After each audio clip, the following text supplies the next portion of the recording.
దేవునికి మహిమ కలుగును గాక. ఈ నూతన సంవత్సరంలో మొదటి తారీఖున ఈ రాత్రికాల సమయంలో మరొకసారి ఈ ప్రాంతంలో నిలబడి దేవుని వాక్యాన్ని మీకు అందించడానికి ప్రభు నాకు ఇచ్చిన అవకాశాన్ని బట్టి మొట్టమొదటిగా దేవతి దేవునికి నేను మనస్ఫూర్తిగా వందనాలు స్తోత్రాలు చెల్లిస్తున్నాను. మా చిన్ని కుటుంబాన్ని ప్రేమించి మాతో మీకున్న పరిచయము చాలా తక్కువైనప్పటికీ, చిన్నదైనప్పటికీ, తక్కువ కాల వ్యవధే మన పరిచయం అయినప్పటికీ కూడా మమ్మల్ని ప్రేమించి మా ఆహ్వానాన్ని మన్నించి ఈ సంవత్సరాంతపు కృతజ్ఞత కూడిక, అదేవిధముగా కుమారుని యొక్క నామకరణ సందర్భంగా మా ఆహ్వానాన్ని మన్నించి వచ్చిన దేవుని బిడ్డలైన మీ అందరికీ కూడా నా పేరు పేరున ప్రత్యేకమైన వందనాలు నేను తెలియజేస్తున్నాను. కొద్ది నిమిషాలు దేవుని వాక్యాన్ని మనం విందాం. మూడు విషయాలు నేను మీకు జ్ఞాపకం చేస్తాను. ఒక 3 సంగతులు ఈ నూతన సంవత్సరంలో మన హృదయంలో ఉంచుకోవలసిన ఒక 3 సంగతులు, అవి మన హృదయాల్లో ప్రింట్ అయిపోవాలి, ఇంకా ముద్రించబడాలి. ఈ సంవత్సరం అంతా మన మనసులో 3 విషయాలు ఉండిపోవాలి. ఆ 3 విషయాలు మనం ధ్యానం చేద్దాం బైబిల్ నుంచి. దయచేసి మీ దగ్గర ఉన్న బైబిల్స్ తెరిచి యెషయా గ్రంథము 43వ అధ్యాయము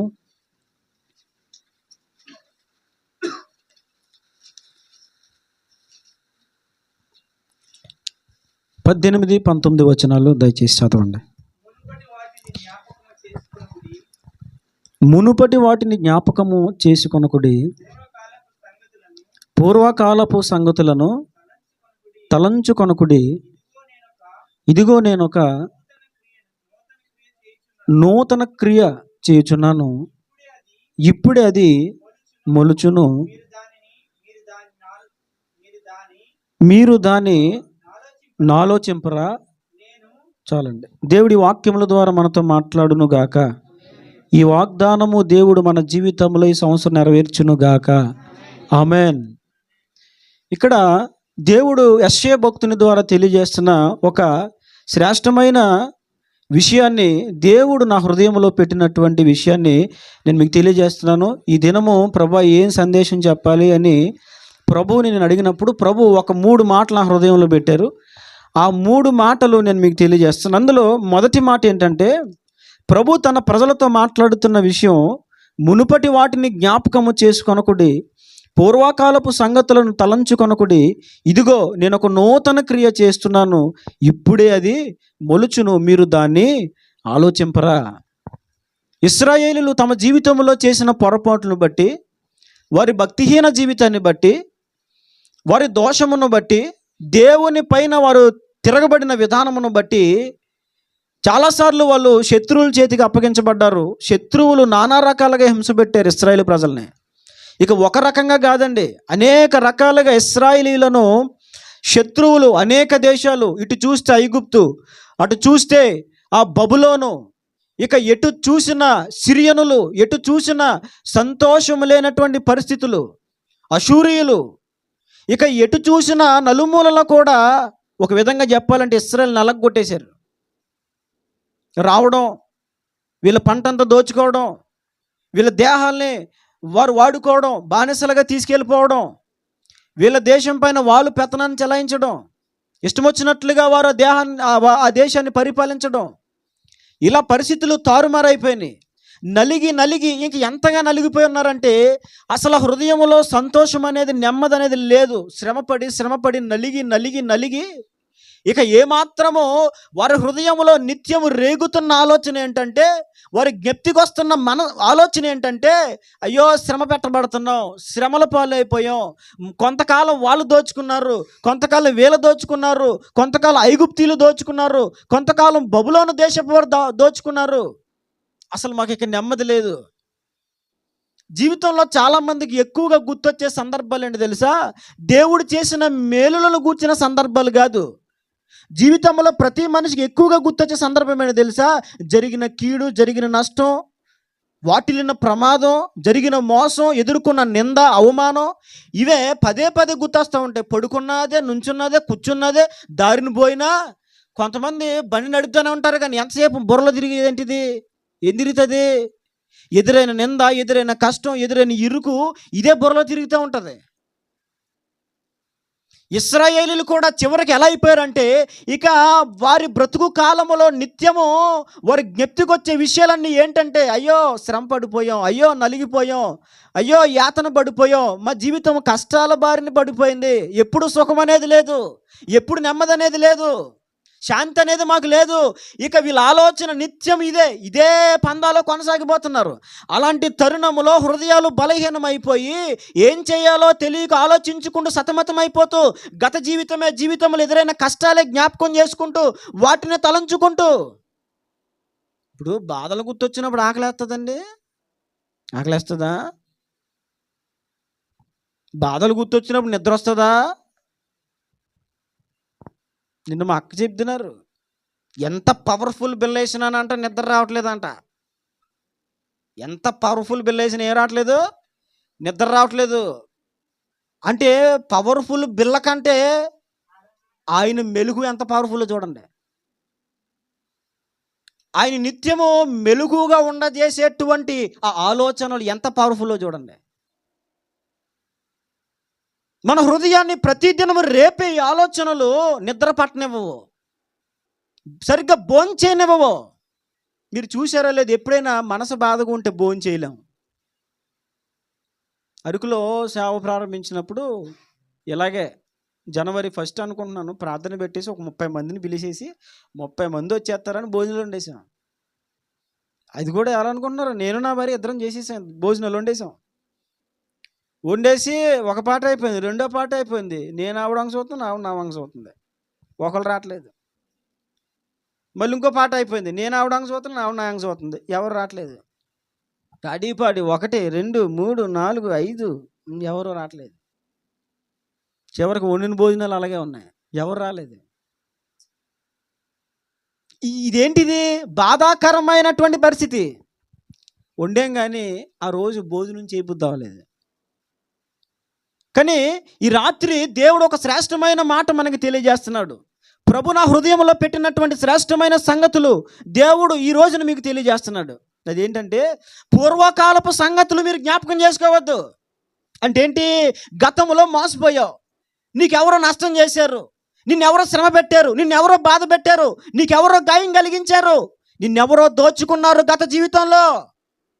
అదంతా నిజమే, అది అబద్ధమేం కాదు, అదంతా నిజమే, అదంతా వాస్తవమే. నీ జీవితంలో నిద్రలేని రాత్రులు ఎన్నో ఉన్నాయి, నీ జీవితంలో సరిగ్గా భోంచేయలేని దినాలు ఎన్నో ఉన్నాయి.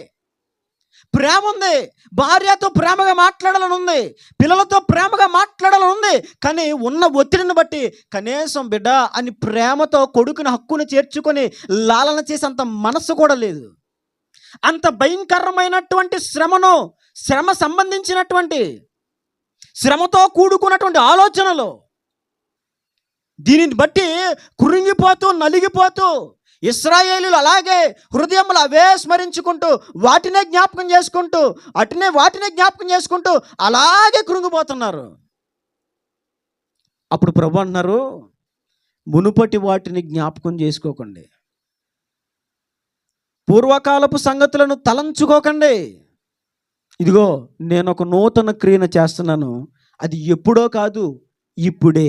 ఇదిగో ఇప్పుడే. ఎప్పుడది? ఇప్పుడే అది మొలుచును. ఇప్పుడే అది. ఈ రాత్రి మొట్టమొదటిగా మనం చేయాల్సిన ఒక విషయం ఏంటంటే, పూర్వకాలం మన జీవితంలో జరిగిన ఏ అన్యాయమైనా, ఏ నష్టమైనా, ఏ కష్టమైనా దేవుడు మాట్లాడుతున్న ఈ రాత్రి, ఇప్పుడు నువ్వు దాన్ని మర్చిపో, వదిలేయ్. దేవుడు స్పష్టంగా మాట్లాడుతున్న మాట ఏంటంటే, అదంతా వదిలేయ్. నీకు అన్యాయం జరిగింది, నీ తప్పు లేదు, వాస్తవమే. నువ్వెవరికి హాని చేయలేదు, అది నిజమే, అది ఒట్టి మాట ఏం కాదు. నీ వంతు నువ్వు ఎదుటి వారికి మేలే చేసావు తప్ప కీడెప్పుడు తలపెట్టలేదు. కానీ నీకు నిత్యము గత సంవత్సరం అంతా కీడే ఎదురవుతూ వచ్చింది. కానీ దేవుడు అంటాడు, మునుపటి సంగతులు జ్ఞాపకము చేసుకోవద్దు, పూర్వకాల సంగతులను తలంచుకోవద్దు. ఇదిగో నేను ఒక నూతన క్రియ చేస్తున్నాను, ఇప్పుడే అది మొలుచును గాక. వాటిని జ్ఞాపకం చేసుకోవద్దు. చూడండి, మనిషికున్న బలహీనత ఏంటంటే పదే పదే పదే పదే కష్టాన్నే జ్ఞాపకం చేసుకుంటారు. దేవుడు చేసిన కార్యం గుర్తు చేసుకుంటారండి. నీకు ఏమీ లేనప్పుడు దేవుడు ఇల్లు ఇచ్చాడు. కష్టంలో ఉన్న నిజమే, కానీ ఏమీ లేనప్పుడు దేవుడు ఏమి ఇచ్చాడు? ఇల్లు ఇచ్చాడు. ఈ కష్టంలో ఉన్న ప్రభు, కష్టంలో ఉన్న ఇల్లు ఇచ్చాను ఆయన పడుకోవడానికి అని అనుకుంటామా? అనుకోం. మరి ఏం చేస్తాం? ఆ మేలు మర్చిపోతాం. ఇప్పుడు ఏం తవ్వుకుంటాం? పాతవే జ్ఞాపకం చేసుకుంటాం. కానీ దేవుడి రాత్రి స్పష్టంగా మాట్లాడేది ఏంటంటే పాత సంగతులు వదిలేసేయి, విడిచిపెట్టే. ఎందుకో తెలుసా? పాత సంగతులు నువ్వు పదే పదే త్రవ్వుకుంటూ ఉంటే, పాత సంగతులు నువ్వు ఆలోచించుకుంటూ ఉంటే, నేను చెప్తున్నాను, నువ్వు ఆత్మీయ జీవితంలో ముందుకు సాగలేవు. ఇప్పటి వరకు నువ్వు ఆత్మీయ జీవితంలో ముందుకు సాగలేకపోవడానికి, ఆత్మలో బలం పొందలేకపోవడానికి, ఆత్మీయ జీవితంలో నువ్వు ఎదగలేకపోవడానికి గల కారణము నువ్వు తవ్వుకుంటున్న పాతకాల సంగతులు కాదా? ప్రభా ఎదగాలి, ఫలించాలి, బలపడిపోవాలి, లేచిపోవాలి. మనం చేసే ప్రార్థన ఎప్పుడేంటి? ఎదిగిపోవాలి నాయన, ఎదిగిపోవాలి నాయన, ఎదిగిపోవాలి నాయన, ఎదిగిపోవాలి నాయన, నాయనా నాయనా ఎదిగిపోవాలి, ఆకాశంలోకి వెళ్ళిపోవాలి, ఎక్కడికి వెళ్ళిపోవాలి. ప్రార్థన చేస్తాం, కానీ ఎక్కడ ఉంటున్నాం? అక్కడే ఉన్నాం. ఎందుకని? వాటిని మనం విడిచిపెట్టలేదు, వదలలేదు. ఆ పూర్వకాలపు సంగతులు, మునుపటి కాలపు సంగతులు మన జ్ఞాపకం చేసుకోవద్దు. ఎందుకని? దేవుడు ఒక నూతన క్రియను చేయబోతున్నాడు, అది ఇప్పుడే మొలుస్తుంది. కాబట్టి ఒక మాట, పాతివన్నీ వదిలేసేయండి. ఒకవేళ ఇంకా వదలలేకపోతే కనుక ప్రభు సహాయం అడగండి. ప్రభు, నేను మర్చిపోలేకపోతున్నాను. ఎప్పుడైతే నువ్వు దేవుని సహాయం వేడుకుంటావో, దేవుడు దానిపైన నీకు జయమిస్తాడు. నువ్వు మర్చిపోయేటట్లుగా కృప చూపిస్తాడు. నా జీవితంలో నేను అనుభవించాను ఆ సందర్భాన్ని. ఒక సంఘటన, నేను మర్చిపోలేనటువంటి సంఘటన నా జీవితంలో ఎదురైంది. ఏ వ్యక్తి ద్వారా నేను మోసపోయానో ఆ వ్యక్తి నా కళ్ళ ముందు కనబడితే, అయితే కొంతమంది ఆటోలు వెనకాల రాస్తారు కదా, ప్రేమిస్తే ప్రాణమిస్తా, నటిస్తే నరికేస్తా. ప్రేమిస్తే ప్రాణమిచ్చి, నటిస్తే నరికేస్తే అది నిజంగా ప్రేమేమీ కాదు. నేను అలాగే ఉన్నాను. అప్పుడు ప్రేమించాను, కానీ నువ్వేం చేసావు? నటించావు. మరలా కనబడితే నరికేస్తా, లేదంటే నేను చచ్చిపోతా. అవే గుర్తొస్తున్నాయి. ఆ సందర్భంలో నేను ఉపవాసం ఉండి ప్రార్థన చేస్తే దేవుడు పాతకాల సంగతులన్నీ, నా జీవితంలో ఎదురైన చేదు సందర్భాలన్నీ పూర్తిగా దేవుడు తొలగించేశాడు. నువ్వు మర్చిపోలేని సందర్భంలో నీకు జయమిచ్చేది దేవుడు. నువ్వు మర్చిపోలేకపోతున్నావు. కానీ నువ్వు మర్చిపోవాలని వాక్యం చెప్తుంది. అయ్యా నిజమే, నేను మర్చిపోవాలనుకుంటాను కానీ మర్చిపోలేకపోతున్నాను, అది నీ ప్రాబ్లం. అయితే రాత్రి దాని విషయమే దేవుని సహాయం అడిగితే దేవుడు వాటిని మర్చిపోయే కృప నీకు ఇస్తాడు. ఆ కష్టం విషయంలో బాధ నీలోంచి తీసేస్తాడు ఆయన. శ్రమ సంబంధిత ఆ బాధను దేవుడు నీ హృదయంలో నుంచి తీసేస్తాడు. దేవుడు మాట్లాడుతున్నాడు, మునుపటి వాటిని జ్ఞాపకం చేసుకోవద్దు, పూర్వకాలపు సంగతులు జ్ఞాపకం చేసుకోవద్దు. ఇదిగో నేను నూతన క్రియను చేస్తున్నాను, అది ఇప్పుడే మొలుస్తుంది. కాబట్టి ప్రభు మాట్లాడిన మాటకు లోబడి దయచేసి అన్నీ వదిలేండి. గతంలో మీకు శత్రువులు హాని చేశారేమో, ఇంకా నేటికి మీ ఎదుట పగవారు కనబడుతున్నారేమో, నేటికి నీ జీవితంలో నీకు ఎదురైన వ్యతిరేకత, అవమానాలు అవే గుర్తొస్తున్నాయేమో. దేవుడి రాత్రి మాట్లాడుతున్నాడు, దయచేసి దాన్ని వదిలేసుకో, ప్లీజ్ దాన్ని వదిలేసుకో. ఇదిగో దేవుడు ఒక నూతన క్రియ నీ జీవితంలో చేయబోతున్నాడు. ఈ నూతన సంవత్సరంలో దేవుడు మనతో మాట్లాడుతున్న మాట అదే. మొదటి మాట, వదిలేయి, నీ జీవితంలో నూతన కార్యాన్ని చేస్తాను. రెండవ మాటను మీకు జ్ఞాపకం చేస్తాను, చూడండి. యెహెజ్కేలు గ్రంథము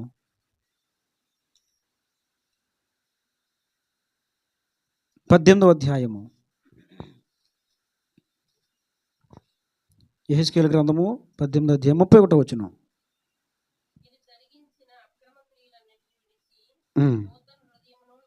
మీరు జరిగించిన అక్రమ క్రియలను విడిచి నూతన హృదయమును నూతన బుద్ధిని తెచ్చుకొనుడి. చాలండి. ప్రభు ఏమంటున్నారు? మీరు జరిగించిన అక్రమ క్రియలన్నిటినీ గతంలో ఏదో అయిపోయింది, గతంలో ఏదో జరిగింది, అదంతా విడిచిపెట్టుకుని వాటిని విడిచిపెట్టి ఇప్పుడు నూతన హృదయము, నూతన బుద్ధి తెచ్చుకోండి. మొదటిగా దేవుడు మనతో మాట్లాడిన మాట ఏంటంటే, పాత సంగతులు వదిలేసుకో, నీ జీవితంలో నేను నూతన కార్యము చేస్తాను. రెండవది దేవుడు మనతో మాట్లాడుతున్న మాట ఏంటంటే, నీవు నూతన హృదయము, నూతన బుద్ధిని తెచ్చుకో. ఎందుకని? నూతన సంవత్సరంలోకి మనం వచ్చాం, పాత వదిలేసాం. పాత వదిలేసిన తర్వాత ఏం చేయాలి?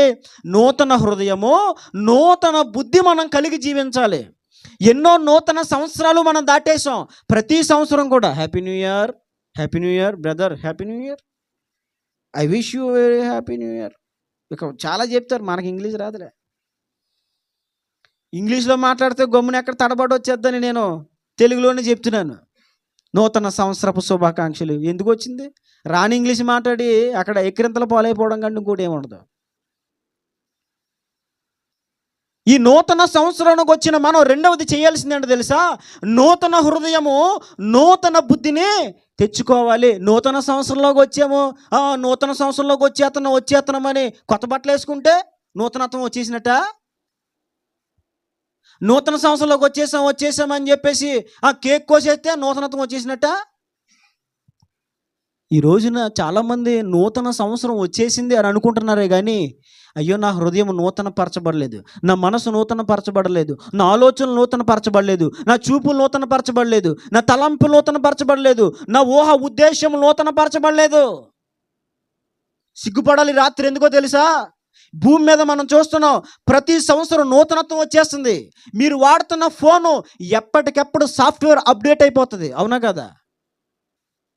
ఎప్పటికప్పుడు సాఫ్ట్వేర్ అప్డేట్ అవుతుంది, అడుగుతుంది సాఫ్ట్వేర్ అప్డేట్ చేయండి, అప్డేట్ చేయండి అంటే ఏంటి? న్యూ ఫీచర్స్ వచ్చినాయి. మనం వాడుతున్న ఒక వాట్సాప్ అయినా, లేదా ఫేస్బుక్ అయినా, ఇక చాలా ఉన్నాయి, ఇతరత్ర యూట్యూబ్ అయినా, ఇక వేరే వేరే ఈ మాధ్యమాలు ఏవైతే ఉన్నాయో ఇవన్నీ కూడా ఎప్పటికప్పుడు అప్డేట్ అయిపోతూ ఉంటాయి. ఆప్షన్స్ మారిపోతూ ఉంటాయి, వాటిలో ఫ్యూచర్స్ మారిపోతూ ఉంటాయి. ఎప్పటికప్పుడే క్రొత్తదనం, నువ్వు వాడుతున్న ఫోన్లో ఎప్పటికప్పుడే క్రొత్తదనం కనబడుతుంది. నువ్వు తిరుగుతున్న లోకంలో ఎప్పటికప్పుడే క్రొత్తదనం కనబడుతుంది. ఈరోజు దిగిన మోడల్ కారు మరలా వచ్చే సంవత్సరం కనబడదు. 2026కి ఇంకొక మోడల్ కారు వచ్చేస్తుంది. అప్పుడు కారులేంటి? అప్పుడు కార్లు ఎలా ఉండదో తెలుసా? అప్పుడు కారు ఇప్పుడు మనుషులు నడిపితే ఒక 50 కిలోమీటర్లు నడిపితే ఆకలేసేస్తుంది. అంతేకాదు చేతులు లాగేస్తాయి. ఇలాగైతాయండి, చేతులు లాగేస్తాయి, ఆ బ్రేక్ పడదు. కొంతమంది పాత కార్లు నడపలేక, బ్రేక్ వేయలేక ఇలా లేచిపోతారు పైకి. ఎందుకని? పడదు. ఆ రాడ్ ఏమో వెళ్దో, గేర్ రాడ్డు కదలది, దాన్ని ఇలా పట్టుకొని ఇలా గంటి ఇలాగేస్తారు. ఎందుకని? కదలది. ఎందుకని? Old model. ఇప్పుడు వస్తున్న కారులు చూడండి, నువ్వు వేలుతో గేర్ రాడ్ ఇలా పట్టుకుని అలా ఉన్నాను పడిపోద్ది, బొట్టన వేలుతో బ్రేక్ ఇలా పట్టుకుని అలా అన్నావా బండి అలా ఆగిపోద్ది. అబ్బా ఎంత స్మూత్గా ఉంటుందో. ఆ కార్ స్టీరింగ్ ఎంత అప్డేటెడో తెలుసా? పవర్ స్టీరింగ్ అనమాట. నువ్వు వేలుతో కూడా ఇలా తిప్పేచ్చు దాన్ని, అంత స్మూత్గా ఉంటుంది. అంటే ఈ భూమి మీద ప్రతి దాంట్లో నూతనత్వం కనిపిస్తుంది. మనం కట్టుకునే బట్టలతో సహా. కొట్టుకాడికి వెళ్ళి ఏమంటావు? పాత మోడల్ చీరలు తీయండి అని అంటామా? అబ్బే, మన అక్కోళ్ళు చెల్లెళ్ళు అయితే అసలు తగ్గరండి.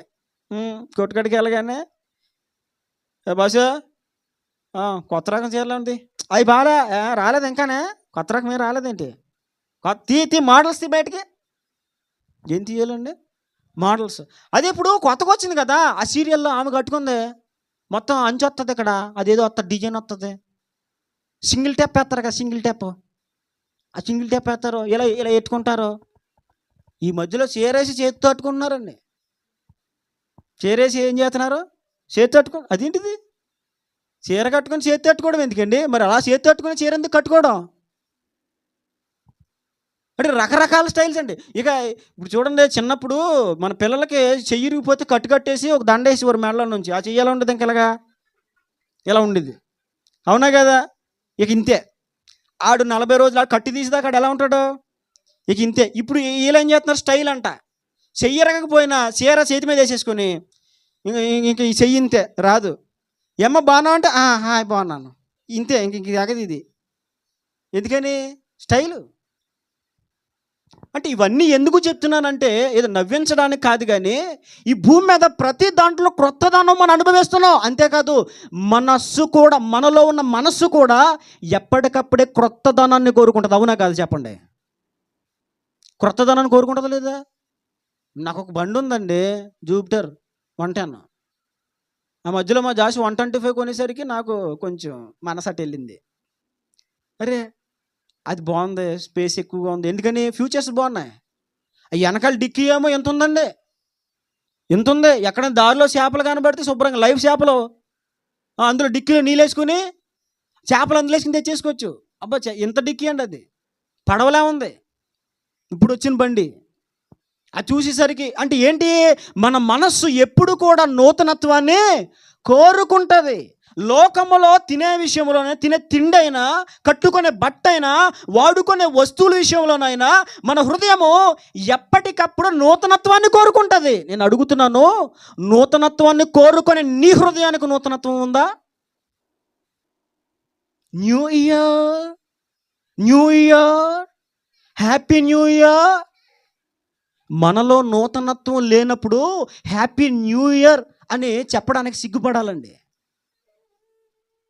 సాఫ్ట్వేర్ ఎలా అయితే ఎప్పటికప్పుడు అప్డేట్ అవుతుందో, మనం కొనుగోలు చేసే వస్తువులు ఎప్పటికప్పుడే అప్డేట్ అయిపోతున్నాయో. కొన్ని కుక్కర్లు ఉంటాయి, మీరు చూసారు లేదు, వంట చేసుకున్న కుక్కర్లు. అప్పుడు కుక్కర్లు ఏంటి, ఇలా పెట్టి ఇలా లాక్ చేసేవాళ్ళం. ఇప్పుడు కుక్కర్లు ఎలా వస్తున్నాయి అనుకున్నారు, మూత లోపలికి పెట్టాలి.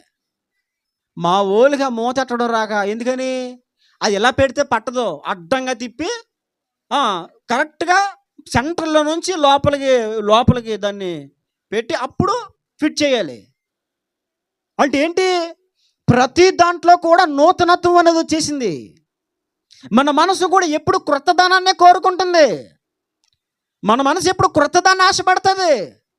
ఇంట్లో ఉండి ఉండి ఉండి ఉండి ఉండి ఉండి ఉండి ఇల్లు, కొత్త ఇల్లు కట్టుకోవాలి, గచ్చులు పాడైపోయి మొత్తం పాడైపోయింది, పడిపోతుంది ఎక్కడికక్కడే. కొత్త ఇల్లు క్రొత్తది క్రొత్తది క్రొత్తది క్రొత్తది. ప్రతి దాంట్లో నూతనత్వం నూతనత్వం నూతనత్వం. ప్రతి దాంట్లో నూతనత్వాన్ని కోరుకొని మన హృదయానికి ఈ రాత్రి నూతనత్వము కావాలని, నూతన మనసు మనకు రావాలని, నూతన హృదయం మనలోనికి రావాలని దేవుడు ఆశపడుతున్నాడు. ఒకటి దేవుడు నీతో మాట్లాడుతున్న మాట ఏంటి తెలుసా? పూర్వకాలపు సంగతులు నువ్వేం చేయాలి, మునుపటి కాలపు సంగతులు నువ్వు జ్ఞాపకమునకు చేసుకోకు, వాటిని వదిలేసుకో. ఇదిగో నూతన క్రియ నేను చేస్తున్నాను, అది ఇప్పుడే మొలుస్తుంది అని దేవుడు మాట్లాడాడు. రెండవ మాట దేవుడు మనతో మాట్లాడిన మాట ఏంటో తెలుసా? ఇదిగో నూతన హృదయము నూతన బుద్ధిని తెచ్చుకో. నూతన హృదయము నూతన బుద్ధి తెచ్చుకోకుండా ఎన్ని నూతన సంవత్సరాలు మనం చేసుకున్నా పైసా ప్రయోజనం ఉండదు.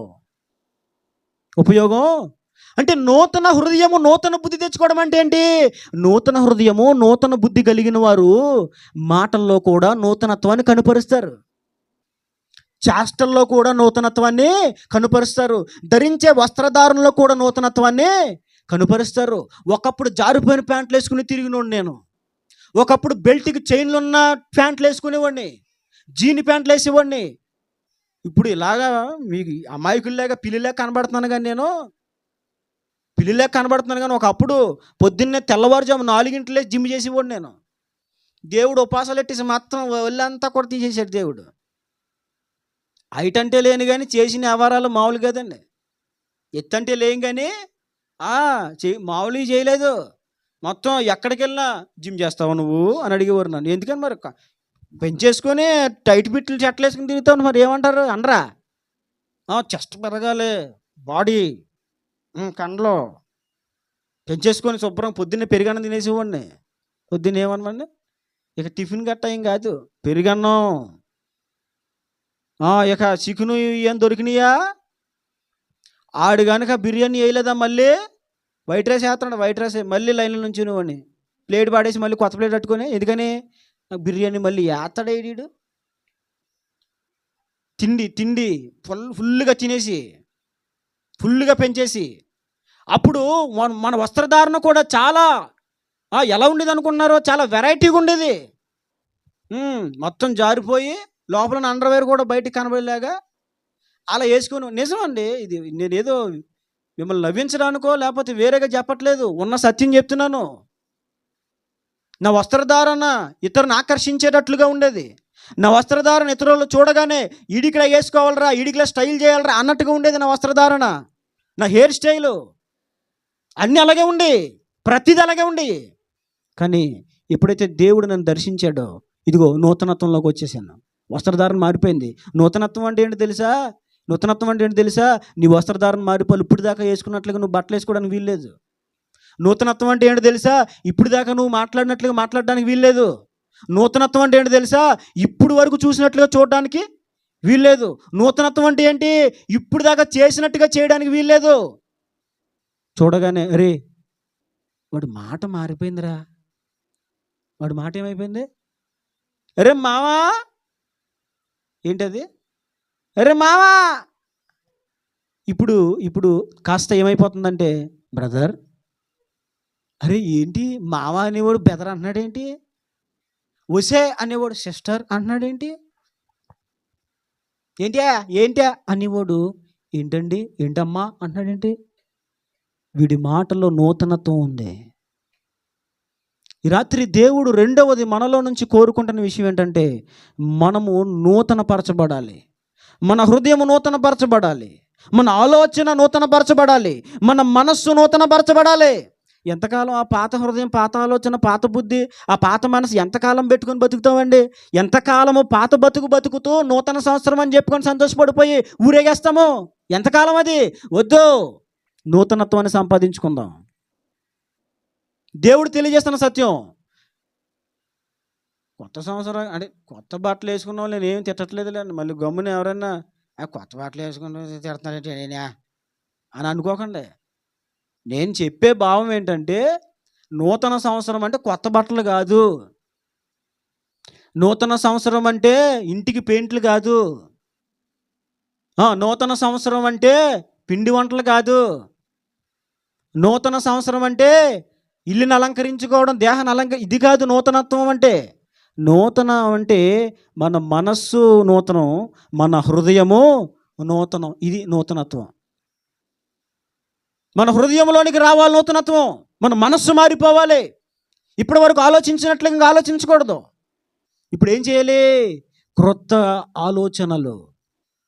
ఇప్పటి వరకు మాట్లాడినట్లుగా మాట్లాడకూడదు. ఇప్పుడు ఏం చేయాలి? నూతనంగా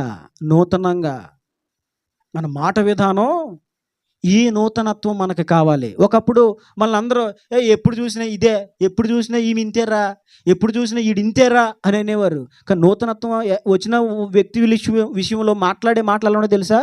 అరే అప్పుడు మాట్లాడినట్టుగా ఇప్పుడు మాట్లాడట్లేదు, అప్పుడున్నట్టుగా ఈమె లేదా ఇతను లేడు.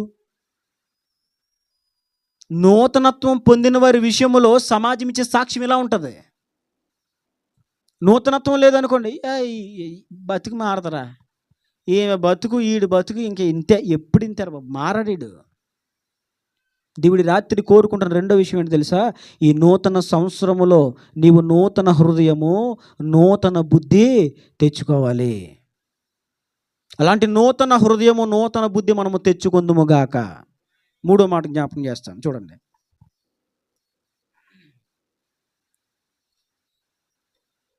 బైబిల్ నుంచి నెహెమ్యా గ్రంథము చివరి మాట నేను జ్ఞాపకం చేసి ముగిస్తాను. నెహెమ్యా గ్రంథము 10వ అధ్యాయము. ఎవరైనా ఒకరు దాన్ని త్వరగా చదవండి. 10వ అధ్యాయము 27వ వచనం నుండి 31వ వచనం వరకు ఎవరైనా ఒకరు స్పష్టంగా వేగముగా చదవండి. 10వ అధ్యాయము నెహెమ్యా గ్రంథం 10వ అధ్యాయము 27వ వచనం నుంచి 31 వరకు గట్టిగా స్పష్టంగా చదవండి, వేగముగా. అయితే జనులలో మిగిలిన వారు అనగా దేవుని ధర్మశాస్త్రమునకు విధేయులగునట్లు దేశపు జనులలో ఉండకుండా తమ్మును తాము వేరుపరచుకొనిన యాజకులు, లేవీయులు, ద్వారపాలకులు, గాయకులు, నెతీనీయులు అందరూ దేవుని దాసుడైన మోషే ద్వారా నియమింపబడిన దేవుని ధర్మశాస్త్రం అనుసరించి నడుచుకొనుచు మన ప్రభువైన యెహోవా నిబంధనలను, కట్టడలను ఆచరించదుమని శపథము పూని ప్రమాణము చేటుకు కూడిరి. వారి భార్యలు, వారి కుమారులు, వారి కుమార్తెలు, తెలివియు బుద్ధి గల వారెవరో వారును ఈ విషయంలో ప్రధానులై తమ బంధువులతో కలిసిరి. మరియు మేము దేశపు జనులకు మా కుమార్తెలను ఈయకయు వారి కుమార్తెలను మా కుమారులకు పుచ్చుకొనకయు నుందుమనియు దేశపు జనులు విశ్రాంతి దినమందు అమ్మకపు వస్తువులే గాని భోజన పదార్థములనే గాని అమ్ముటకు తెచ్చిన ఎడల విశ్రాంతి దినమున గాని పరిశుద్ధ దినములలో గాని వాటిని తినకుందుమనియు 7వ సంవత్సరమున విడిచిపెట్టి ఆ సంవత్సరములో బాకీదారుల బాకీలు వదిలివేయుదుమనియు నిర్ణయించుకొంటిమి. ఇక్కడ ప్రాముఖ్యమైన మాట చివరిలో నిర్ణయించుకున్నాం. 3 విషయాలు చెప్తున్నాను. ఒకటేంటి? పూర్వకాలపు సంగతులు, మునుపు సంగతులు విడిచిపెట్టేసుకుందాం. ఎందుకంటే దేవుడు నూతన క్రియ చేయబోతున్నాడు. వదిలేసుకుందాం.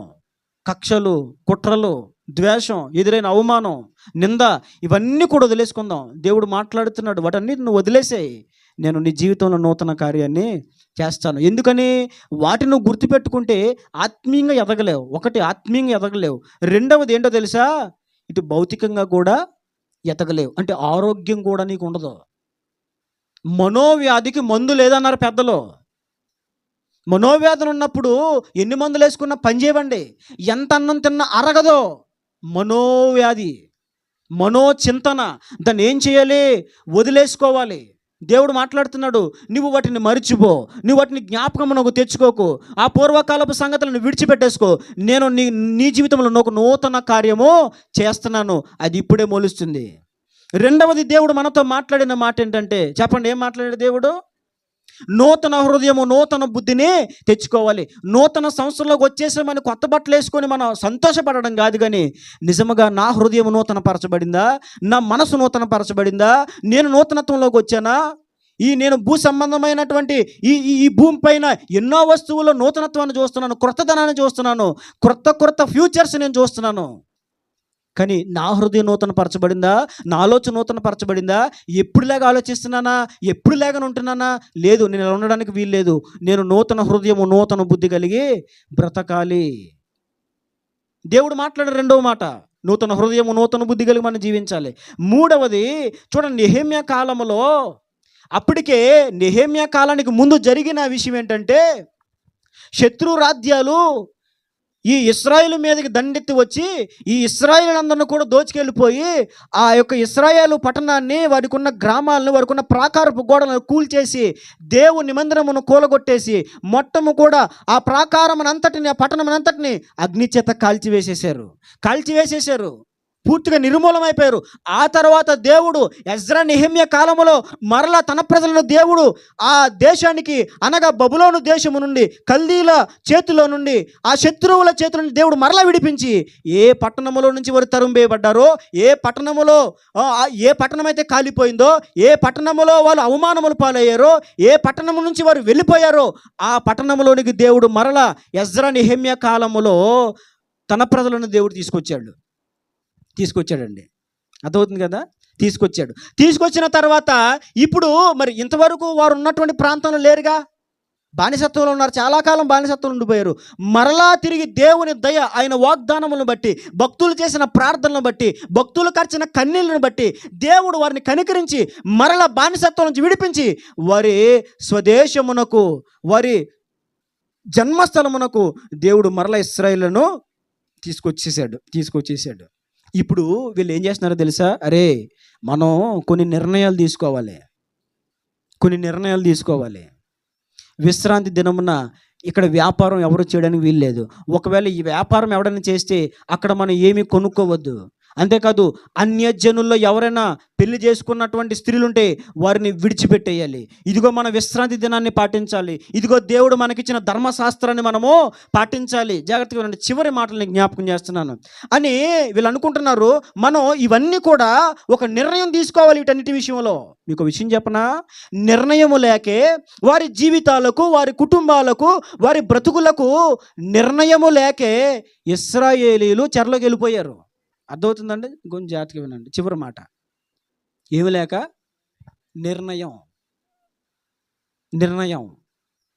నిర్ణయము లేకే ఎక్కడికి వెళ్ళిపోయారు? వాళ్ళు చెరలోకి వెళ్ళిపోయారు. ఇప్పుడు వచ్చిన తర్వాత నిర్ణయాలన్నీ చెరిపేసుకున్నారు.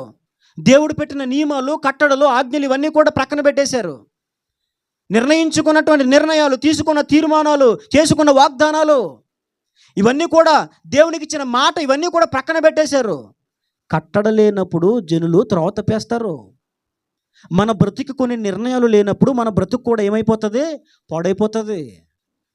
ఇప్పుడు తిరిగి వచ్చిన తర్వాత వాళ్ళు బుద్ధి తెచ్చుకొని, జ్ఞానం తెచ్చుకొని ఏమని నిర్ణయం తీసుకున్నారంటే, ఇదిగో ఇప్పుడు మనం చాలా జాగ్రత్తగా ఉండాలి, అప్పుల్లేగా వాళ్ళతో కలిసి మనం ఉండకూడదు. మరి ఎలాగ ఉండాలి? ప్రతి విశ్రాంతి దినమున ఊరి గవిన తలుపులు మూసేయాలి, తీయడానికి వీల్లేదు. విశ్రాంతి దినము గడిచిన తర్వాతే తీయాలి. మనము మన దేవుని ధర్మశాస్త్రమును మనం పాటించాలి. మనలో ఎవరు అన్యజనుల ప్రజలను వివాహం చేసుకున్నారో, సహవాసాలు కలిగి ఉన్నారో, వారందరూ కూడా తక్షణమే వాటిని విడిచిపెట్టుకోవాలి. ఇదిగో మన దేవుని సన్నిధికి మనం ఇవ్వాల్సినటువంటి అర్పణలు, కృతజ్ఞత అర్పణలు, దశమ భాగములు, ప్రథమ ఫలములు, ఇవన్నీ కూడా మనము ఇవ్వాలి అని కొన్ని నిర్ణయాలు తీసుకున్నారు. అక్కడ మనం చదువుకున్నాం కదా, 31వ వచనంలో చివర నిర్ణయించుకొంటిమి అని అక్కడ మాట్లాడాడు. తర్వాత 33వ వచనంలో చూడండి, సవరింపబడిన రొట్టె విషయములోను, నిత్య నైవేద్యం విషయములోను, నిత్యం అర్పించు దహన బలి విషయములోను, విశ్రాంతి దినముల విషయములోను, అమావాస్యల విషయములోను, నిర్ణయింపబడిన పండుగల విషయములోను, ప్రతిష్ఠితములైన వస్తువుల విషయములోను, ఇశ్రాయేలుకు ప్రాయశ్చిత్తము కలుగుటకైన పాప పరిహారార్థ బలుల విషయములోను, మన దేవుని మందిరపు పని అంతటి విషయంలోనూ అలాగుననే నిర్ణయించుకుంటుమి. ఆ తర్వాత 34వ వచనం చివరి మాట కూడా మనకు కనబడుతుంది. ఎవరు తేవలన వారును చీట్లు వేసుకొని నిర్ణయించుకుంటుమి. ఆ తర్వాత 35వ వచనం చివరి లైన్లో కూడా మనకు కనబడుతుంది, మేము తీసుకొని వచ్చినట్లుగా నిర్ణయించుకుంటుమి. 36వ వచనం చివరి లైన్లో కూడా మనకు కనిపిస్తుంది, మేము తీసుకొని వచ్చినట్లుగా నిర్ణయించుకుంటుమి. ఆ తర్వాత 37వ వచనం చివరి లైన్లో కూడా మనకు కనబడుతుంది, మా పంటలో 10వ వంతును ఆ లేవీలకు ఇచ్చినట్లుగా నిర్ణయించుకుంటుమి. 38వ వచనం చివరి లైన్లో కూడా మనకు కనబడుతుంది, మా దేవుని మందిరంలో ఉన్న ఖజానా గదులలోనికి తీసుకొని రావాలని నిర్ణయించుకుంటుమి. చివరిలో 39వ అధ్యాయం చివరి మాట మాట్లాడారు, మా దేవుని మందిరమును మేము విడిచిపెట్టము. వీటన్నిటి విషయాల్లో ఏం చేశారు? నిర్ణయం. దేవుడు మాట్లాడుతున్న మొదటి మాట పూర్వకాలపు సంగతులు, మునుపటి సంగతులు మర్చిపో, అస్సలు గుర్తు చేసుకోకు. గుర్తు పెట్టుకోవడం వల్లనే నీ ఆరోగ్యం పాడైపోయింది, నీ ఆత్మీయ జీవితం అందుకే పాడైపోయింది. వాటిని మర్చిపో. ఇదిగో నేను ఒక నూతన క్రియను చేస్తున్నాను, అది ఇప్పుడే మొలుస్తుందని దేవుడు మాట్లాడారు. రెండవదిగా దేవుడు మనతో మాట్లాడిన మాట ఏంటంటే, ఇదిగో ఈ నూతన సంవత్సరంలో మీరు నూతన హృదయము, నూతన బుద్ధిని తెచ్చుకోండి అని మాట్లాడారు. మూడవదిగా దేవుడు చివరగా మనకు తెలియజేస్తున్నాడు తెలుసా, ఈ నూతన సంవత్సరంలో మరి నీవు కూడా ఏం చేయాలి?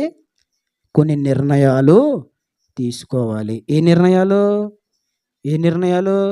ప్రేమించిన అమ్మాయిని ఈ సంవత్సరంలోని ఏమైనా పెళ్ళి చేసుకోవాలి. ఇది కాదు అసలు. ఏముండదు, అయిపోతాక ఫటా. అది కాదు, ఆ నిర్ణయాలు చెప్పట్లేదు. కొన్ని ఆత్మ సంబంధమైన, మేలైన, క్షేమకరమైన, లాభకరమైన, మన ఆత్మీయ క్షేమాభివృద్ధికి ప్రయోజనకరమైన కొన్ని నిర్ణయాలు తీసుకోవాలి. ఏంటవి? వాళ్ళు ఏం చేశారు? మా దేవుని మందిరమును మేము విడిచిపెట్టము అని ఒక నిర్ణయం తీసుకున్నారు. ఈ రాత్రి ఈ క్రొత్త సంవత్సరంలో ఈ కృతజ్ఞత ప్రార్థనలో మరి ఏ నిర్ణయం నువ్వు తీసుకుంటున్నావు? ఏ నిర్ణయం తీసుకున్నావు? ఏం నిర్ణయం తీసుకోవాలని అనుకుంటున్నావు? నిర్ణయం తీసుకోవాలో లేదో అని ఒకవేళ తడబడుతున్నావా? కానీ దేవుడు చెప్తున్నాడు, ఈ రాత్రి ఒక నిర్ణయము తీసుకోవాలి. ప్రతి ఒక్కరూ ఈ రాత్రి మీరు ఏ నిర్ణయాలు తీసుకుంటారో నాకు తెలీదు. కొన్ని మంచి నిర్ణయాలు తీసుకుని, ప్రభువా ప్రతి ఆదివారం నేను మీ సన్నిధికి వెళ్తాను. మా తాతయ్య గారు పిప్పర్లో ఒక బలమైనటువంటి పరిచయం చేశారు.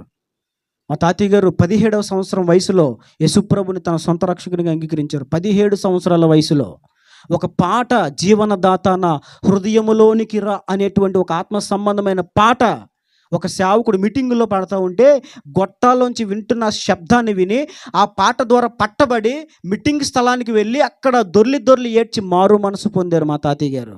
ఎప్పుడైతే అక్కడ దేవుని సొంత రక్షకునిగా అంగీకరించారో అప్పటి నుండి చచ్చే వరకు 2 ఆదివారాలు దేవుని సన్నిధి మానేరు. అప్పుడు తప్ప ఎప్పుడు మానలేదు. మా తాతయ్య గారు చెప్పేవారు, ఒకటి ఎప్పుడు మానేరంటే ఒకనాడు వాళ్ళకున్న 70 ఎకరాల పొలం కోత కోత వచ్చిందంట. ఇప్పుడది 70 ఎకరాల పొలం. మాకు పొలాలు ఏం లేవులేండి, ఎగిరిపోయినాయి అన్నీ. 70 ఎకరాల నుంచి అమ్మ పట్టర్ గారికి అయితే ఏదో ఉంటుంది అనగా ఏమీ లేదు అవన్నీ పోయినాయి. 70 ఎకరాల పొలం ఆదివారం కోత వస్తే మా తాతయ్య గారు అక్కడికి వెళ్ళి చేలగట్ల దగ్గర మోకరించి ఒకటే ఒక ప్రార్థన చేశారంట. ప్రభువా, ఇది నీతో నేను చేస్తున్న సహవాసానికి అడ్డైతే తీసేయి. ఇది ఏదండి? 70 ఎకరాల పొలం. 70 ఎకరాలు పొలం ఉంటే మనం వదులుకుంటామా? బుల్లెట్ మీద కళ్ళు ఎక్కడ ఉండవు, ఎక్కడ ఉంటాయి? ఎక్కడ ఉంటాయి? అడుగులు నేల మీద పడవు, ఎక్కడ పడతాయి? అడుగులు ఎలా వేస్తారు వాళ్ళకే తెలియదండి, ఎలా నడుస్తారు వాళ్ళకి తెలియదు. ఇంకా వాళ్ళ మాటలు కూడా ఎలా ఉంటే తెలుసా? ఏంటి ఏమనుకుంటున్నావా? రిచ్. మా తాతయ్య గారు చేసిన ప్రార్థన ఏంటి తెలుసా? ప్రభువా, నీ మందిరానికి ఇది అడ్డైతే దీన్ని తీసేయి. తీసాడు దేవుడు. 70 ఎకరాలు పోను 70 సెంట్లు మిగిలింది. ఆ 70 సెంట్లు సేవలోకి వచ్చిన తర్వాత అమ్మేసి టీవీఎస్ ఎక్సెల్ బండి కొన్నారు మా తాతయ్య గారు. 70 సెంట్లకు వచ్చిన డబ్బులతో టీవీఎస్ ఎక్సెల్ బండి. అప్పట్లో టీవీఎస్ ఎక్సెల్ బండి అంటే చాలా హైలైట్ అనమాట. ఆ చిన్నతనం అది నాకు. బహుశా నాకు తెలిసి అది 2005, 2006 అనుకుంటున్నాను. టీవీఎస్ ఎక్సెల్ అది కొన్నారు. ఆ పొలం అమ్మేసి పిల్లలకి ఏదో ఇవ్వగా మిగిలిన డబ్బులతో బండి కొన్నారు. ఇది నేను ఎందుకు జ్ఞాపకం చేశాను అనుకుంటున్నారు? ఎందుకు జ్ఞాపకం చేశాను అనుకుంటున్నారు? నిర్ణయం. ఏంటది?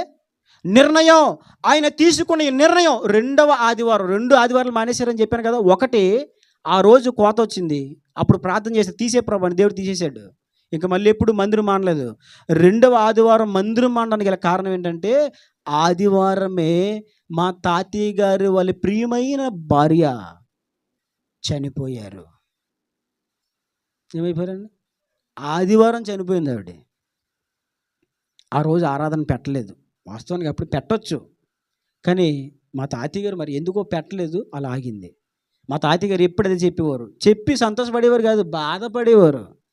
నా జీవితంలో 2 ఆదివారాలు నేను మానేశాను. 2 ఆదివారాలు మానేశాను. అడుగుతున్నాను, ఏ నిర్ణయం తీసుకుంటున్నావు నువ్వు? ప్రభువా, ఈ దినము నుండి నీ కొరకు ఒక పరిశుద్ధ జీవితాన్ని నేను జీవించాలి. ఒక నిర్ణయం తీసుకుంటావా? ప్రభువా, ఈ దినము నుంచి నేను సినిమాలు చూడకూడదు. ఈ దినము నుండి నేను బూతులు మాట్లాడకూడదు. ఇదిగో ఈ దినము నుండి నేను అబద్ధాలు మాట్లాడకూడదు. నీ సన్నిధికి ఎప్పుడు నేను మానకూడదు, చచ్చిపోయే వరకు కూడా. ఇలాంటి తీర్మానాలు మనం ఏం చేయాలి? తీసుకోవాలి. తీర్మానాలు లేనప్పుడు మన జీవితాలు శ్రమల పాలైపోతాయి. తీర్మానం చాలా ముఖ్యం. తీర్మానం. ఒక ఆఫీస్ ఉందంటే దానికి ఒక టైం ఉంటుంది. ఆ టైంకి మనం వర్క్ చేయడానికి ఆఫీస్కి వెళ్ళాలి. టైం దాటి వెళ్తే వెళ్ళి వస్తూ ఏదో ఇంట్లో నుంచి బయటలో నుంచి ఇంటికి తిరిగినట్టు ఆఫీస్కి రోజంతా తిరుగుతా ఉన్నావు అనుకో, బాస్ ఏమంటాడు?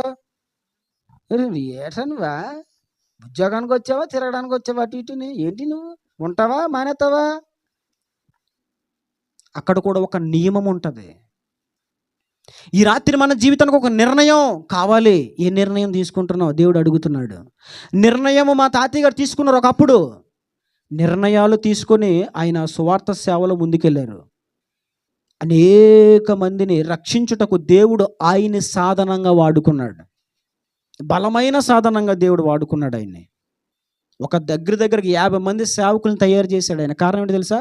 నిర్ణయాలు. మా తాతయ్య గారు తీసుకున్న నిర్ణయాల్లో కొన్ని నిర్ణయాలు ఏంటో తెలుసా? ఇదిగో, శనివారం మధ్యాహ్నం భోజనమే, ఇంకా నైట్ భోజనం ఉండదు. ఇక ఆదివారం ఆరాధన అయిపోయి అన్ని ముగించుకున్నాక సాయంకాలమే వంట చేసుకొని భోజనం చేయాలి. శనివారం రాత్రి ఇంకా పొయ్య బంద్. ఇంట్లో పొయ్య బంద్. పిల్లైనా జల్లైనా ఎవరైనా సరే పొయ్య బంద్ అంతే. మళ్ళీ ఆదివారం రాత్రికే వంట చేసుకుని నిర్ణయం. చూడండి, బైబిల్లో కూడా నిర్ణయాలు తీసుకున్న వారిని దేవుడు ఆశీర్వదించాడు. దేవుడు మాట్లాడాడు, ఏమని తెలుసా? నోవహు, ఈ తరము వారిలో నీవే నా ఎదుట నీతిమంతునిగా కనబడ్డావు. అంటే నోవహు ఆ తరములో చెడిపోకుండా, పాడైపోయిన వాడిని చూసి డిస్టర్బ్ అయిపోకుండా, గలిబిలైపోకుండా, టెమిట్ అయిపోకుండా, ఆ తరములో పాడైపోతున్న ప్రజల మధ్యలో, భ్రష్టలోకములో, బలత్కారుల మధ్యలో, పాపుల మధ్యలో నీతిని కాపాడుకున్నాడు. ఏంటో తెలుసా? అదేంటో తెలుసా? నీతిని కాపాడుకోవాలి అని ఒక నిర్ణయం. ఏ నిర్ణయం అది? నీతిని కాపాడుకోవాలి అని ఒక నిర్ణయం. మీకు విషయం చెప్పనా? ఆ నిర్ణయం బట్టే నోవాహు కుటుంబం ఓడలో క్షేమంగా ఉన్నారు. చాలామంది అమ్మో అంటే నిర్ణయం తీసుకొని భయం వేస్తుందండి, భయం వేస్తుంది, పడిపోతానేమో భయం వేస్తుంది. నిర్ణయం నువ్వు తీసుకో. ఆ నిర్ణయం విషయమై సహాయము దేవుణ్ణి అడుగు. రాత్రి నేను చెప్పాను కదా, కొన్ని నిర్ణయాలు తీసుకున్నాను. మరలా క్రికెట్ చూడకూడదు. 2017లో క్రికెట్ యాప్ అన్ఇన్స్టాల్ చేశాను. ఇప్పటికీ నా ఫోన్లోకి రాలేదు. ఒక స్త్రీతో మాట్లాడకూడదని నిర్ణయం తీసుకున్నాను, ఎప్పటికీ కాల్ చేయలేదు. మన జీవితానికి ఏం కావాలి? నిర్ణయాలు కావాలి. ఎవరైతే నిర్ణయం తీసుకొని ముందు కొనసాగారో వారి జీవితాలు ఆశీర్వాదకరంగా ఉన్నాయి. ఈ రాత్రి ఈ వర్తమానము, ఈ మాటలు, ఇదిగో ఈ సంవత్సరం అంతా కూడా నీ హృదయంలో ముద్రించబడిపోవాలి. ఏ నిర్ణయం తీసుకున్నా ఈరోజు నీవు తీసుకున్న నిర్ణయం మీదే నీ ఫ్యూచర్ ఆధారపడి ఉంది, మర్చిపోవద్దు. పరిశుద్ధాత్మ ప్రేరేపణతో మాట్లాడుతున్నాను. నువ్వు ఈ రాత్రి తీసుకునే తీర్మానములపైనే నీ ఆత్మీయ జీవితం ఆధారపడి ఉంది. ఈ రాత్రి నువ్వు తీసుకున్న తీర్మానముల మీదే నీ కుటుంబ భవిష్యత్తు ఆధారపడి ఉంది. ఏం తీసుకుంటున్న తీర్మానం? నోవాహు నీతిగా బ్రతకాలని తీర్మానం చేసుకున్నాడు. అందుకే ఆ భయంకరమైన జల ప్రళయంలో చిక్కుకోకుండా కాపాడబడ్డాడు. మరొక తరము పుట్టడానికి కారకుడయ్యాడు. మనం కూడా అతని కోసం చెప్పుకునే విధముగా అతని జీవితం ఈ రోజున ఉంది. అంతేకాదు, టపటప 4 విషయాలు మీకు జ్ఞాపకం చేస్తాను. నిర్ణయాలు తీసుకున్న భక్తుల గురించి రెఫరెన్స్లు ఏం తీయించాలి చెప్పేస్తాను, వినండి. ఆ తర్వాత బైబిల్లో యోసేపు, ఎవరు? యోసేపు ఏం చేశాడు? ఐగుప్తుకు బానిసగా అమ్మబడ్డాడు. ఇంటి దగ్గర ఏమైనా లేదా యోసేపుకి? అన్నీ ఉన్నాయి. కానీ అన్నదమ్ములు కుట్ర పన్ని, పగ పన్ని, ఈడేంటి, ఈడు అధికారం అవడం ఏంటి, ఈడు అధికారం అవ్వడం ఏంటి, మా పైన ఈడు అధికారం ఉండడం ఏంటి, ఈడి ముందు మేము సాగిలు పడ్డం ఏంటి, పగ పెంచేసుకున్నారు. దొరికింది ఒక రోజు ఛాన్స్, ఒరే దొరికాడరా, వేసేండ్రా గుంటలో, మొత్తానికి మళ్ళీ ఎందుకులే అని చంపేయడం ఎందుకు, నిరపరాధి రక్తమును చిందించి మనము నిర్దోషులము కాలేము కనుక అమ్మేద్దాం అని ఏం చేశారు? అమ్మేసి అనుకున్నారు. అయిపోయింది రెడ్డి చరిత్ర. మీకు విషయం చెప్పనా? ఏ వ్యక్తి గురించి అయిపోయింది చరిత్ర నువ్వు అనుకున్నావో ఆ వ్యక్తి ఒక నిర్ణయముతో బ్రతికే వ్యక్తి. ఆ నిర్ణయం ఏంటి తెలుసా? నా పరిశుద్ధతను నేను కాపాడుకోవాలి. నోవాహు నిర్ణయం ఏంటి? నేను నీతిగా బ్రతకాలి. యోసేపు నిర్ణయం ఏంటి? పరిశుద్ధతను కాపాడుకోవాలి. పాపమే ముందుకొచ్చినా, పాపమే విలయతాండం ఆడేస్తున్నా, పాపమే పడగ విప్పి నాట్యం చేస్తున్నా ఏం చేశాడు? దేవునికి విరోధముగా ఈ భయంకరమైన దుష్కార్యము నేను ఎలా చేస్తానో నేను చేయలేను. పాపము దగ్గర టచ్లాడడం కాదు, పాపము దగ్గర నుంచి పారిపోయాడు. యోసేపు ఎవరు? నిర్ణయము కలిగిన వాడు కనుక బానిసగా అమ్మబడ్డాడు. దేనికి? ఐగుప్తు దేశానికి బానిసగా అమ్మబడ్డాడు. అయితే ఆ ఐగుప్తు దేశానికే అధికారిగా, చదవండి మీరు బైబిల్లో, అతని సెలవు లేకుండా, ఎవరి సెలవు లేకుండా? దేవుని సెలవు కాదండి. యోసేపు సెలవు లేకుండా ఐగుప్తు దేశంలో ఎవడో కాలు ఎత్తడానికి, దించడానికి, చెయ్యి ఎత్తడానికి, ఒకడు చెయ్యి ఎత్తాలన్నా ఎవరు చెప్పాలి? యోసేపు చెప్పాలి. ఒకడు కాలు ఎత్తాలని ఎవరు చెప్పాలి? రే కాలు ఎత్తరా అని ఎవరు చెప్పాలా? చెప్పేదాకా నువ్వేం ఎత్తకూడదు. అది అంత కెపాసిటీ దేవుడు ఇచ్చాడు. కారణం ఏంటి తెలుసా? అతడు ఒక నిర్ణయం కలిగిన వాడు. బైబిల్లో దేవుడు కొన్ని ఈ నిర్ణయాలు తీసుకున్న వ్యక్తులను కొంతమంది వ్యక్తులను దేవుడు నాకు జ్ఞాపకం చేశాడు. నిర్ణయాలు తీసుకున్న వారి జీవితాలు ఎలా ఉన్నాయి? ఒక యోసేపు అయినా, ఒక నోవహు అయినా వారు కాపాడబడ్డారు. దేవుని ఎదుట ప్రియమైన వారికి ఎంచబడ్డారు. ఐగుప్తుకి బానిసగా అమ్మబడినటువంటి యోసేపు ఇప్పుడు ఏమైపోయాడు తెలుసా? దేశానికి అధికారి అయిపోవడమే కాదు, దేశానికి అధికారం అయిపోవడమే కాదు, కరువు కాలములో ప్రక్కనున్న దేశాలకి ఆహారము పెట్టి బ్రతికించేవాడిగా మారాడు. కారణం ఏంటి తెలుసా? తీసుకున్న నిర్ణయం. నీ భవిష్యత్తు, నీ ఆత్మీయ స్థితిగతులు, నీ ఫ్యూచరు నువ్వు తీసుకునే నిర్ణయం మీద ఆధారపడి ఉంటుంది. అందరిలాగా నువ్వు బతకొద్దు, అందరిలాగా నువ్వు ఉండొద్దు. నువ్వు కొన్ని నిర్ణయాలు తీసుకోవాలి దేవుని కోసం. ఆడు అలా పోయాడు కదండి, నేను అలా వెళ్ళిపోతాను, ఆడు అలా చేసి నేను అలా చేస్తాను. చివరికి ఆడి పరిస్థితి ఏమవుద్దు, మన పరిస్థితి కూడా అలాగే. కానీ కొన్ని నిర్ణయాలు కనుక మనం తీసుకుంటే, నేను చెప్తున్నాను, యోసేపు స్టార్ మార్చేసిన దేవుడు నీ జీవిత స్థితిగతులు మార్చేస్తాడు. దేవునికి మహిమ కలుగును గాక. ఆ తర్వాత యెహోషువ బైబిల్లో మాట్లాడాడు, నేనును నా ఇంటి వారును యెహోవానే. యెహోషువ నిర్ణయం ఏంటి? మీరు ఎవరిని సేవింపగోరుకొనినను, విడిచిపెట్టి వచ్చిన ఐగుప్తు దేశపు విగ్రహాలను మీరు సేవింపగోరినా, ఇదిగో మీరు వెళ్ళబోతున్న కనాను దేశ ఆచారముల చొప్పున మీరు జీవించబోతున్న నేనును నా ఇంటి వారును యెహోవానే. మీరు ఎవరు ఏం చేసుకున్నా, నేను నా ఇంటి వారు మాత్రం యెహోవానే సేవిస్తాం. ఇది నా నిర్ణయం. కష్టమైన, ఇబ్బంది అయినా, అందరితో పాటు యెహోషువకు అరణ్యంలో ఇబ్బంది లేదా? అందరికి ఆకలి అయినప్పుడు యెహోషువకు ఆకలి లేదా? అందరికి దాహమైనప్పుడు యెహోషువకు దాహం అవ్వలేదా? అందరూ శ్రమ పడుతున్నప్పుడు యెహోషువ శ్రమ పడలేదా? పడ్డాడు. కానీ ఏది ఏమైనా నేను నా ఇంటి వారు యెహోవాను విడిచిపెట్టం నిర్ణయం. ఏమైందో తెలుసా? ముఖాముఖిగా దేవునితో మాట్లాడే ఒక మోషే స్థాయిని పొందుకున్నాడు తర్వాత యెహోషువ. కారణం ఏంటి? నిర్ణయం. ఈ రాత్రి ఏ నిర్ణయం తీసుకుంటున్నావు? మోషే స్థాయిలో నిలబడగలిగినటువంటి కెపాసిటీ దేవుడు యెహోషువకే ఇచ్చాడు, మరి ఎవ్వరికి ఇవ్వలేదు. కారణం ఏంటి తెలుసా? అతడు ఒక నిర్ణయం కలిగిన వాడు. నువ్వు ఏ నిర్ణయంతో బ్రతుకుతున్నావు? పొద్దున్న లేచినంటే నా నిర్ణయం టీయా, పొద్దున్న లేచినంటే నా నిర్ణయం మెసేజ్, హాయ్ టిఫిన్ చేసావా, బాగున్నావా, లేచావా, హాయ్ హలో గుడ్ మార్నింగ్. నీ నిర్ణయాలు ఏంటి? పొద్దున్న లేవగానే ఏం చేస్తున్నావు? నీ నిర్ణయం ఏంటి? నీ నిర్ణయము పైన నీ జీవితము ఆధారపడి ఉంది. బైబిల్లో యోబు గురించి నేను జ్ఞాపకం చేస్తాను. యోబు మాట్లాడాడు, మరణమగు వరకు నేను యథార్థతను ఎంత మాత్రం విడిచిపెట్టను, నా నీతిని విడువక నేను గట్టిగా. ఎవరో ఈ నిర్ణయం కలిగి ఉన్నారు? యోబు గారు. ఆయన మాట్లాడింది తెలుసా? చచ్చిపోతాను, యథార్థత మాత్రం విడిచిపెట్టను, నా నీతిని విడువక నేను గట్టిగా. పిల్లల పోయిన భార్య వచ్చి దేవుని దూషించి మరణము కమ్ము అని మాట్లాడినా, నా పనివారు చనిపోయినా, నా పనివారు వెళ్ళిపోయినా, నా పశువులని నేను కోల్పోయి దిగంబరిగా ఒంటరిగా నేను మిగిలిన, నా నీతిని విడువక నేను గట్టిగా పట్టుకుంటాను. మరణమగు వరకు యథార్థతని ఎంత మాత్రమో. యోబు గారు మాట్లాడిన మాటలు ఇవి. ఏమైంది? ఆ తర్వాత ఏమైంది? ఇలాంటి నిర్ణయం కలిగినటువంటి యోబు జీవితంలో కోల్పోయిన దానికంటే రెండంతల ఆశీర్వాదము తిరిగి వచ్చింది. దేవునికి మహిమ కలుగును గాక. చాలామంది నిర్ణయం తీసుకోమంటే ఎంత ఇబ్బందో.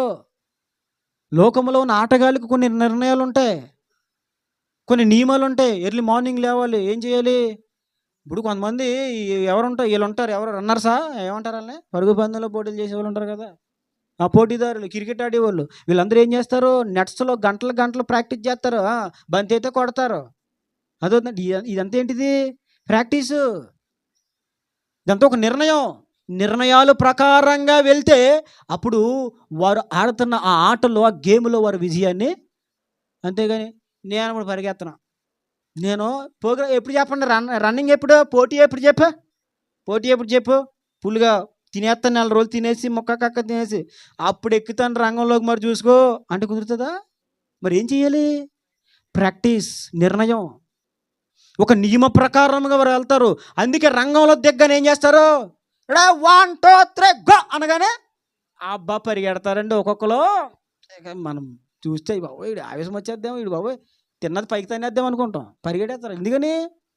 నిర్ణయ ప్రకారంగా వెళ్తున్నారు. వాళ్ళు కొన్ని నిర్ణయాలు ఉన్నాయి, వారికి కొన్ని నియమాలు ఉన్నాయి. మనకు కూడా కొన్ని నిర్ణయాలు ఉండాలి, కొన్ని నియమాలు ఉండాలి మనకి. ఏ నిర్ణయం మనం తీసుకుంటున్నాం ఆలోచించుకోవాలి. ఆ తర్వాత బైబిల్లో నుంచి గొర్రెలు కాచుకునే దావీదు. ఎవరండి? గొర్రెలు కాచుకునే దావీదు అండి. అతనికి ఒక నిర్ణయం ఉంది. ఏంటి తెలుసా? నీ న్యాయ విధులను బట్టి నేను దినమునకు 7 మార్లు నిన్ను స్తుతిస్తాను. సాయంకాలమున, ఉదయమున, మధ్యాహ్నమున ధ్యానించుచు మొరపెట్టుకొందును. అంటే రోజుకి 3 సార్లు వాక్య ధ్యానం, ప్రార్థన, 7 సార్లు స్తుతించడం దేవుణ్ణి. అతని నిర్ణయం. గొర్రెలు కాచుకునే దావీదు ఏమైపోయాడు? దాను మొదలుకొని బెయేర్షెబా వరకు రాజ్య పరిపాలన చేసే ఒక ఉన్నతమైన రాజుగా మారిపోయాడు. అతను వెళ్ళిన ప్రతి చోట విజయమే. ఏ దేశము దావీదు ముందు నిలబడలేకపోయింది తన బ్రతుకు దినముల్లో. మీరు బైబిల్లో చూడండి, దావీదు యుద్ధానికి వెళ్ళి తనులు తినొచ్చాడు, ఎక్కడ ఉండదు. ఓటం అంటే తెలీదు ఎవరికే? దావీదుకి ఓటం అంటే తెలీదు. ఎందుకు తెలుసా? అతడు నిర్ణయములతో ముందుకెళ్ళే వ్యక్తి. మరొక వ్యక్తిని చివరిగా నేను మీకు జ్ఞాపకం చేస్తాను, చూడండి. దానియేలు. ఎవరండి? దానియేలు. రాజు భుజించు దానిలోనిది మేము భుజించి మమ్ములను మేము అపవిత్రపరుచుకోలేమో. ఏం చేయలేం? రాజు భుజించే దాంట్లో అపవిత్రమైనది, నేను తినకూడనిది, నేను త్రాగకూడనిది ఉంది. పర్లేదు రే తాగరా, ఏమదే తాగితే బొగ్గలు వస్తాయి. ఏమొస్తాయి అంటే తాగితే బాడీ వస్తుంది. తాగరా, తాగితే కలర్ వస్తావు. ఏం కాదురా, ఏం కాదు, ట్రెండ్ ఇప్పుడు తాగలరా. నువ్వేంట్రా ఆడింగోళ్ళలాగా తాగనైతే తాగా. ఏం చెప్పాలి అప్పుడు? నా దేవునికి వ్యతిరేకమైనది చేసి నా నిర్ణయాన్ని నేను పాడు చేసుకోలేను, నన్ను నేను అపవిత్రపరుచుకోలేను. దానియేలు యొక్క నిర్ణయం ఏంటి తెలుసా? రాజు భుజించు దానిలో అపవిత్రమైన ఆహార పదార్థాలు ఉన్నాయి. రాజు ఆస్థానానికి వాళ్ళని తీసుకొచ్చారు. కొన్ని దినములు వారికి కల్దీల విద్య, కల్దీల భాష నేర్పించి ఒకానొక దినమున దానియేలు, షడ్రకు, మేషకు, అబేద్నెగోలు వారిని తీసుకొచ్చి రాజు సముఖంలో నిలబెట్టాలి. ఆ రోజున రాజు వాళ్ళందరినీ పరీక్షిస్తాడు. వారి జ్ఞానం ఏంటో, వారి సామర్థ్యం ఏంటో, వారి ప్రజ్ఞ ఏంటో ఇవన్నీ దేవుడు అక్కడ రాజుగారు వాటన్నిటిని కూడా గమనిస్తాడు, టెస్ట్ చేస్తాడు. ఆ టెస్ట్లో పాస్ అవ్వాలి. అందుకు ముందు సాధనగా, ట్రైనింగ్గా వారిని రాజు ఆస్థానంలో తీసుకొచ్చి రాజు భుజించే భోజనము వారికి పెట్టాలి. రాజు తినే ఆహారము వాళ్ళు తినాలి. అదే మనకు వస్తే అవకాశం కొట్టు ఛాన్స్ కొట్టా తినేసిన తర్వాత ఏంటి, ఇంటికి వెళ్ళి సీఎం గారి ఇంట్లో భోజనం చేశాను నేను, ఇదిగో సెల్ఫీ చూడు, సెల్ఫీ దిగి చూసా, అదిగా ఇదిగో ఆయన ఉండి రూమ్ ఇదే, ఇదిగో నేను తిన్నాను, ఇదిగో ఆయన తింటారు. కొండ పెరుగు తింటాడు, కొండ పెరుగు. ఏ పెరుగు తింటాడన్నా? సరే తింటాడులే, కాదంటలేదు. అలాగా ఛాన్స్ వస్తే మనం ఏం చేస్తాం? వదులుకుంటావా? అయ్య బాబాయ్ అస్సలు వదులుకోవండి. రకరకాల ఐటమ్స్ అన్ని తినేసి ప్రభువా నీకు స్తోత్రం, సీఎం గారితో భోజనం చేసే ఆధిక్యతనిచ్చావు నాయన. ఒకవేళ సీఎం గారు భోజనం బాల మీద మందుబాటులో ఉంటుంది, మరి ఏం చేస్తావు? ప్రభువా నువ్వు మరి ఏమి తిన్నా తాగినా కృతజ్ఞతాస్తుతులు చెల్లించి పుచ్చుకోమన్నావు. సో దేవా నీకు కృతజ్ఞతాస్తుతులు ఏసయ్యత్తాయి బాటలు. ఏమవుతుంది అప్పుడు? నీ నిర్ణయం పాడైపోతుంది. దానియేలు నిర్ణయం కలిగిన వాడు. ఎంత నిర్ణయం కలిగిన వాడు తెలుసా? రాజు ఆజ్ఞ జారీ చేసిన వాళ్ళకి నేను భుజించే బల్లలోనిది పెట్టండి, వేరేది పెట్టొద్దు, వాళ్ళకి శ్రేష్టమైన భోజనాలు పెట్టండి. నేను మందు కొడతాను. ఏం మందు అడిగే? నేను పంది తింటాను, పెట్టడిగి పంది. నేను పాము తింటాను, పెట్టడిగి. కానీ దానియేలు నిర్ణయాలతో ఉన్నవాడు. నేను ఒక నిర్ణయం తీసుకున్నాను, నన్ను నేను అపవిత్రపరుచుకోలేను. అతని నిర్ణయం ఏంటి? నన్ను నేను అపవిత్రపరుచుకోను. ఇది అతని నిర్ణయం. ఏముంది తెలుసా? బబులోను ఆస్థానములో దావీదు ప్రధానులందరి మీద అధికారులందరి మీద అధికారిగా మారిపోయాడు. దేవునికి మహిమ కలుగును గాక. మర్మములను బయలుపరిచే జ్ఞానము పొందుకున్నాడు. రాజుకు కల కలవరపడిపోతే ఆ కలల భావం అక్కడున్న మంత్రజ్ఞులు, ఆ సోది చెప్పేవారు, శకునగాండ్రు ఎవరు చెప్పలేకపోతే ఆ కలల భావమును రాజుకి చెప్పాడు. రాజా, నీకైన కల ఇది, దాని భావము ఇది. కళ చెప్పాడు. ఇప్పుడు కళ మీకైతే నేను భావం చెప్పడానికి ట్రై చేస్తాను. రాజు అంటాడు, రే నాకు కళ అయింది కానీ కళ మర్చిపోయి భావం మర్చిపోయి, రెండు మీరు చెప్పండి. వీళ్ళందరూ వచ్చేసి ఎవరో శకునగాండ్రు, గాడి విజయగారు, సోదమ్మ సోదయ్ వీళ్ళందరూ వచ్చేసారు. వీళ్ళందరూ వచ్చేసి ఇప్పుడు ఏమన్నారు? రాజా, తమరు కళ చెప్పండి, మేము దాని భావం చెప్తాం. రాజా అన్నాడు, రే కళ మర్చిపోయిన రా, కళ మీరే చెప్పండి, భావం కూడా మీరే. రాజా, అది ఎలాగా నువ్వు కళ చెప్తా? నా దగ్గర నాటకాలు ఇక్కడ కాలం గడపడానికి వచ్చారు నా దగ్గరికి. నోరు మూసుకొని కళ చెప్పండి దాని భావము, లేదంటే మీ ఇల్లులు మొత్తం తుత్తినీలుగా చేసేస్తాను, పెంట కుప్పగా చేసేస్తాను మీ గృహాలన్నీ. వీళ్ళకి అయిపోయింది. కలవరంలో పడిపోయారు. అప్పుడు దానియేలుని తీసుకొస్తే దేవుని సన్నిధిలో ప్రార్థన చేసి ఆ కళ భావాన్ని పొందుకొని, ఎవరికైనా కలది? ఆయనకైన కళ భావాన్ని దేవుని తెలుసుకొని వెళ్ళి రాజుకి చెప్పాడు. ఆ బబులోను ఆస్థానంలో దానియేలు శ్రేష్టమైన స్థానంలో ఉన్నాడు. కారణం ఏంటి తెలుసా? అతడు నిర్ణయం కలిగిన వాడు. నన్ను నేను అపవిత్రపరుచుకోను. మరి నీకేం నిర్ణయం ఉంది? ఈ రాత్రి మనం ఆలోచించాలి. దేవుడు చాలా స్పష్టంగా తేటగా ఈ 2025వ సంవత్సరం జనవరి 1వ తారీఖు రాత్రి దేవుడు మనతో మాట్లాడుతున్నాడు. నువ్వే నిర్ణయం తీసుకుంటున్నావు? నిర్ణయాలు తీసుకున్న ఒక నోవహు అయినా, యెహోషువ అయినా, దావీదైనా, దానియేలైనా, యోసేపైనా వారి జీవితాలు చాలా ఉన్నతంగా ఉన్నాయి. మరి నువ్వే నిర్ణయం తీసుకుంటున్నావు? దేవుడు చెప్తున్న మాట ఏంటి తెలుసా? నీవు కూడా కొన్ని నిర్ణయాలు తీసుకుంటే నీ జీవితం కూడా నేను అలాగున మార్చేస్తాను. మారాలనుందా? ఆ ఉన్నతమైన స్థానానికి వెళ్ళాలనుందా? అయితే ఇప్పుడే కొన్ని నిర్ణయాలు తీసుకో. ప్రభా, ఇప్పటి నుంచి నేను ఇది విడిచిపెట్టుకుంటాను. వ్యర్థమైనది నా ఫోన్లో డిలీట్ చేస్తాను. వ్యర్థమైన కాంటాక్ట్స్ తీసేస్తాను. వ్యర్థమైన సహవాసాలు కట్ చేసేస్తాను. ఒకప్పుడు లోకంలో ఉన్నప్పుడు నాకు ఎంతమంది స్నేహితులు ఉండేవారు, రోడ్డు మీద రే పాలుగా, పాలే. ఇంకందరూ రోడ్డు మీద వెళ్తాను, అందరూ పాలే, రే పాలే. ఏదో పాలెట్టుకొస్తానట్టు. ఎందుకంటే నా పేరు మనోహర్ పాలు కదా, అందుకని మనోహర్ పాలు అని పెద్దగా పిలవలేక ఏమనేవారు? రే పాలుగా, రే పాలే అనేవారు. ఎక్కడ చూసినా అరే పాలే. స్కూల్లో కూడా నేను వెళ్ళకపోతే స్టూడెంట్స్, మా ఫ్రెండ్స్ అందరూ కూడా డల్ అయిపోయేవారు. ఒరే నువ్వు రాలేదురా, అసలు బాగాలేదురా, చాలా బోరుగా ఉందిరా బాబు, నువ్వు ఉంటే భలే ఉంటుందిరా. ఎందుకని? తేడా వస్తే టీచర్ని ఎదిరిచ్చేస్తాను కదా, అల్లరి చేస్తాను కదా, నవ్విస్తా, కామెడీ చేస్తాను కదా, ఇవన్నీ తెలిసి మన వాళ్ళకి. మనం ఉంటే అందుకే పాలే. అప్పుడు బోల్డ్ మంది స్నేహితులు ఉండేవారు నాకు. ఎందుకని? వాళ్ళతో పాటుగా మందేసి వాళ్ళతో మందు, సిందేసి వాళ్ళతో సింధు. కాబట్టి స్నేహితులు చాలామంది, రే నీకెందుకురా, నేనున్నాను కదా. ఇప్పుడు ఆడికిలాగా నువ్వు ఉంటే కొన్ని నిర్ణయాలు నువ్వు తీసుకున్నావా? మీరు ప్రయత్నిస్తున్న నెంబర్ ప్రస్తుతం అవుట్ ఆఫ్ కవరేజ్ ఏరియా, పని చేయడం లేదు, స్విచ్ ఆఫ్ చేసి ఉన్నారు, బిజీ అంటది. అర్థమవుతుందా? ఒకప్పుడు నిర్ణయాలు లేనప్పుడు ఎంతోమంది ఉన్నారు నాతో పాటు.